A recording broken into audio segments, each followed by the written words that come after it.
ओम शांति। आज है 20 अप्रैल 2022 के ईश्वरीय महावाक्य।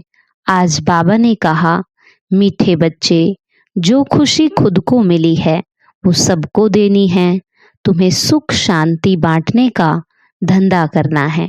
प्रश्न है, तुम बच्चों को इस बेहद ड्रामा की हर सीन बहुत ही पसंद है, क्यों? बाबा कहते, क्योंकि स्वयं क्रिएटर को ये ड्रामा पसंद है। जब क्रिएटर को पसंद है तो बच्चों को भी अवश्य पसंद होगा। तुम किसी बात में भी नाराज नहीं हो सकते। तुम जानते हो ये दुख सुख का नाटक बहुत सुंदर बना हुआ है। इसमें हार जीत का खेल चलता रहता है।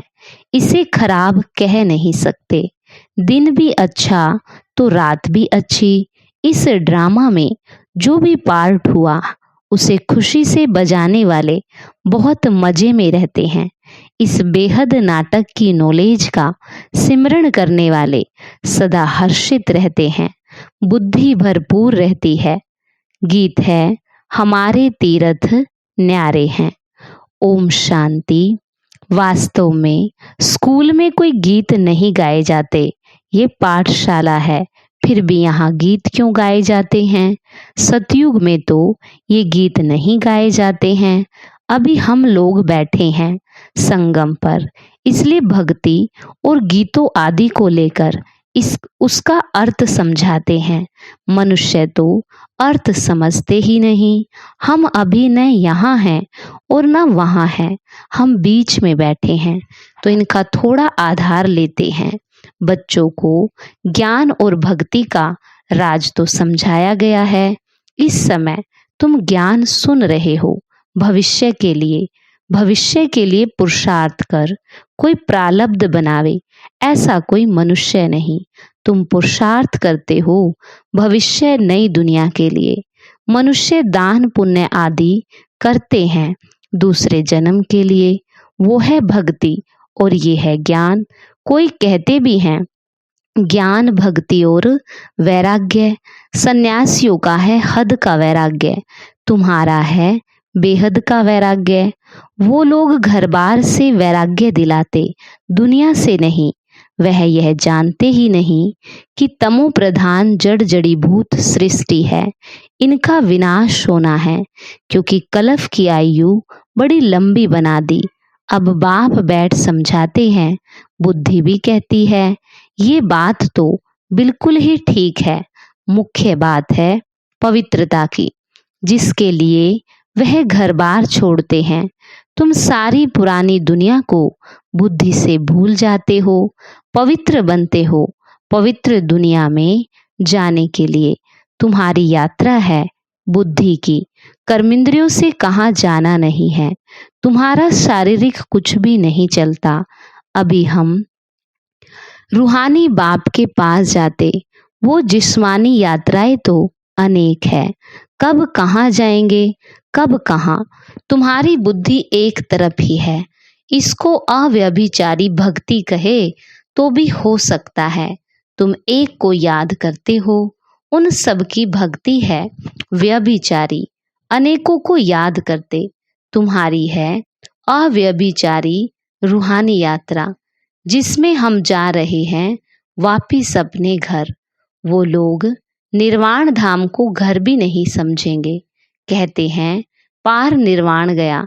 तुम जानते हो वहाँ हम आत्माएं बाबा के साथ रहती है। अभी बाबा हमको लेने के लिए आए हैं। वो समझते हैं हम सब ईश्वर के रूप हैं। कितने शास्त्र आदि पढ़ते हैं, यहाँ तुमको कुछ भी नहीं सिखाया जाता। तुमको इन कर्म कांड का भी संन्यास कराया जाता है। ये सब भक्ति के कर्म कांड हैं। जैसे प्रभु की गति मत न्यारी है, पहले पहले तुमको अलप सिखाते हैं। बाप खुद ही दलाल बन करके आते, गाते भी हैं, परंतु समझते नहीं। तुमको कोई भक्ति से घृणा नहीं है, कोई से भी घृणा नहीं आती, जबकि जानते हैं कि ड्रामा बना हुआ है।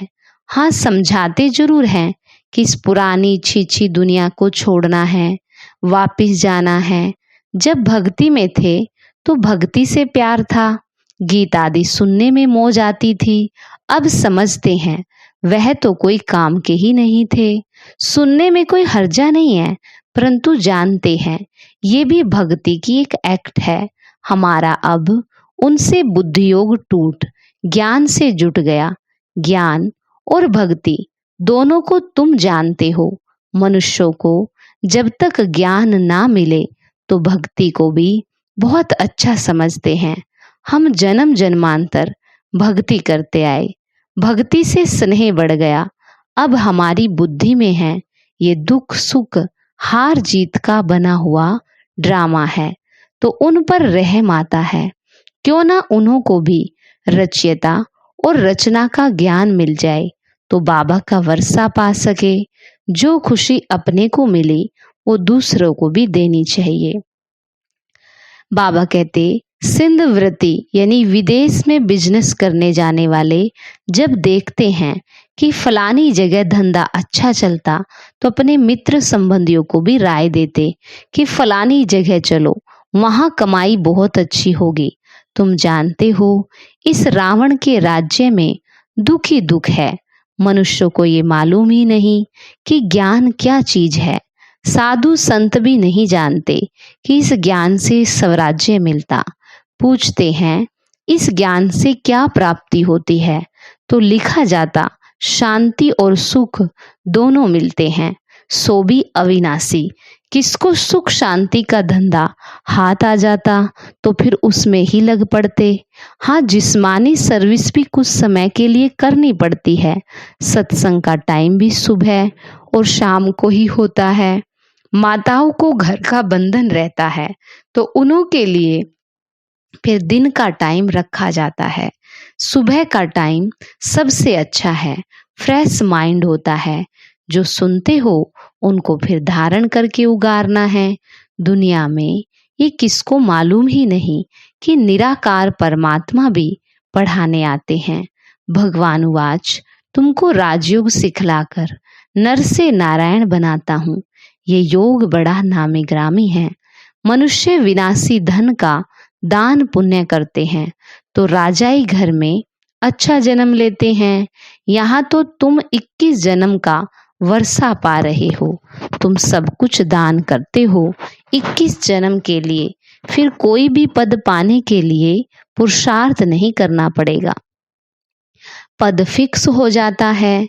अभी तुम अपना वर्षा बाप से ले रहे हो, इसलिए बाबा कहते अच्छी तरह से पढ़ो तो जन्म जन्मांतर राजा बनो। पहला जन्म मिलेगा ही, उच्च प्रजा को भी उच्च मिलता है। बाबा कहते राजाई में दास दासी आदि सब चाहिए। जितना पढ़ेंगे महादानी बनेंगे, उतना उच्च पद पाएंगे। बाबा भी महादानी हैं, सबको साहूकार बना देते हैं, सुख और शांति का वर्षा देते हैं। पहले पहले सुख में ही आते हैं। सभी सुखी रहते थे क्योंकि पहला समय सतो प्रधान, फिर रजो, फिर तमो में आते। उनका पार्ट अपना और हमारा पार्ट अपना। जो इस धर्म के है उनका ही सैपलिंग लगता है। तुम जब संपूर्ण बन जाएंगे तो झट जान जाएंगे कि ये हमारे धर्म का है व नहीं है। तुम बच्चे सबको समझाते हो कि बाप नई दुनिया रचते हैं तो भारत को ही वर्षा मिलता था, फिर गुम हो गया। ड्रामा अनुसार वर्षा लेना भी है तो गंवाना भी है। ये चक्र चलता ही रहता है। इस समय हमने वर्षा गंवाया, अब फिर से ले रहे हैं।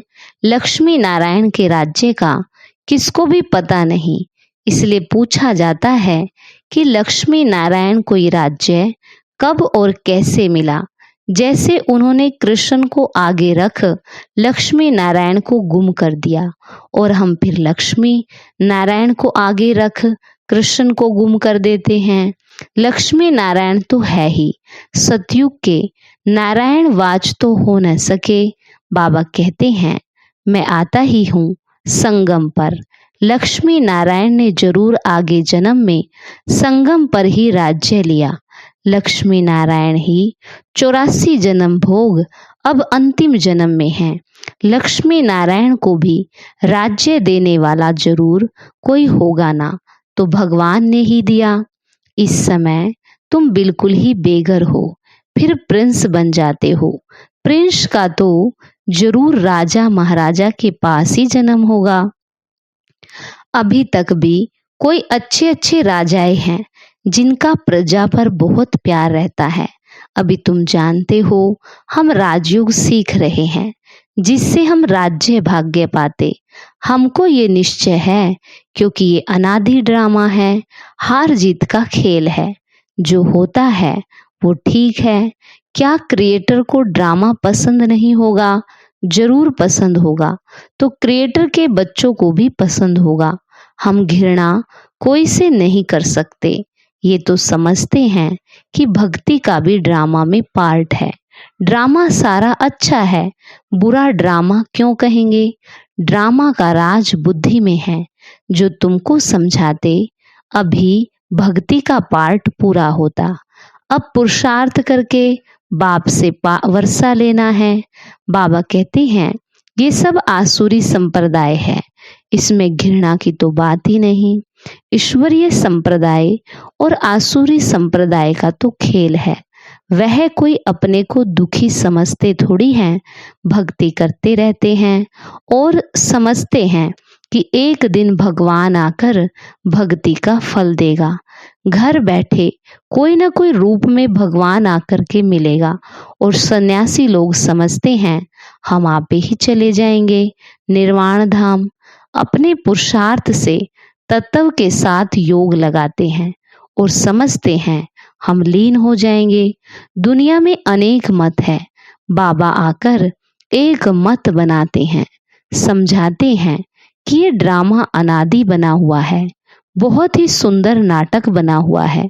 ड्रामा में दुख सुख का पार्ट नूंदा हुआ है, जिसे देख बहुत खुशी होती है।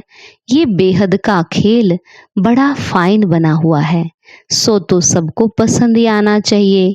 दिन भी अच्छा तो रात भी अच्छी, खेल है ना। जानते हैं अब रात पूरी होनी है, हमको दिन में जाकर उच्च पद पाना है। नाराज क्या होंगे? ड्रामा में जो पार्ट मिला वो तो बजाना ही है। बहुत अच्छा ड्रामा है, इसको खराब कह नहीं सकते। ये खेल कब बंद होता ही नहीं है, बहुत फर्स्ट क्लास खेल है। इनको जानने से बुद्धि भरपूर हो गई है। जैसे बाप नॉलेजफुल है, वैसे बच्चे भी नॉलेजफुल है। कितना समय सुख कितना समय दुख पाना है, ये भी तुम सब कुछ जान गए हो। तब तो कहते हैं वाह प्रभु तेरी लीला। प्रभु की रचना जरूर अच्छी ही होगी, उसको खराब कौन कहेगा। ड्रामा में जो पार्ट मिला हुआ है वो तो बजाना ही है। ये खेल कभी बंद होना ही नहीं है। इनको जानने से मजा ही मजा आता है। भक्ति में सतयुगी राजाई का पता ही नहीं है। बाबा कहते सतयुगी राजाई में फिर भक्ति का पता नहीं रहता। भक्ति में भी कितने सुंदर गीत गाते हैं। हे प्रभु तेरी लीला विचित्र है, ये तुम बच्चे ही समझ सकते हो, और कोई इस लीला को जानते ही नहीं। बाबा से हमको कितना वर्षा मिलता। सारा दिन बुद्धि में ख्याल चलना चाहिए, कैसा वंडरफुल खेल है। वंडरफुल इसकी समझानी है, बाप की लीला कितनी अच्छी है। तुम इस बेहद के नाटक को जानते हो, फिर जो पद मिलता है उनको भी देख हर्षित होते हो। मनुष्य नाटक देख खुश होते हैं ना, वह वैरायटी नाटक होते हैं, यह एक ही नाटक है। इस नाटक को जानने से हम विश्व के मालिक बन जाते। कितनी वंडरफुल बात है। बाप द्वारा तुमने ही जाना है। इन बातों में रमण करना पड़ता है। गृहस्थ व्यवहार में रहते 2-3 घंटा निकाल वह नाटक देख कर आते हैं, वो भी किससे पूछा जाता है क्या, बुद्धि में बैठ जाता है। वैसे यह भी बेहद का नाटक है। यह क्यों भूलना चाहिए? इस चक्र की स्मृति तो बिल्कुल ही सहज है, इसको और कोई नहीं जानते। तुम बुद्धि से जानते हो और फिर दिव्य दृष्टि से देखते भी हो। आगे चल और भी बहुत ही सीन सिनरिया देखेंगे। अच्छा, मीठे मीठे सिखी लदे बच्चों प्रति माता पिता बाप दादा का याद प्यार और गुड मॉर्निंग। रूहानी बाप की रूहानी बच्चों को नमस्ते। रूहानी बच्चों की रूहानी बाप दादा को नमस्ते नमस्ते बाबा, गुड मॉर्निंग। शुक्रिया बाबा। धारणा के लिए मुख्य सार। पहला, बाबा कहते बाप समान महादानी बनना है, सबको सुख शांति का वर्षा देना है, ज्ञान को धारण कर फिर उगारना है। दूसरा, बेहद नाटक को देख सदा हर्षित रहना है। प्रभु की लीला और ये ड्रामा कितना विचित्र है, इसका सिमरण कर मजे में रहना है। वरदान, पुरुषार्थ के साथ योग के प्रयोग की विधि द्वारा वृत्तियों को परिवर्तन करने वाले सदा विजयी भव। पुरुषार्थ के साथ योग के प्रयोग की विधि द्वारा वृत्तियों को परिवर्तन करने वाले सदा विजयी भव। बाबा कहते पुरुषार्थ धरनी बनाता है, वो भी जरूरी है, लेकिन पुरुषार्थ के साथ साथ योग के प्रयोग से सबकी वृत्तियों को परिवर्तन करो तो सफलता समीप दिखाई देगी। दृढ़ निश्चय और योग के प्रयोग द्वारा किसी की भी बुद्धि को परिवर्तन कर सकते हो। सेवाओं में जब भी कोई हलचल हुई है तो उसमें विजय योग के प्रयोग से ही मिली है।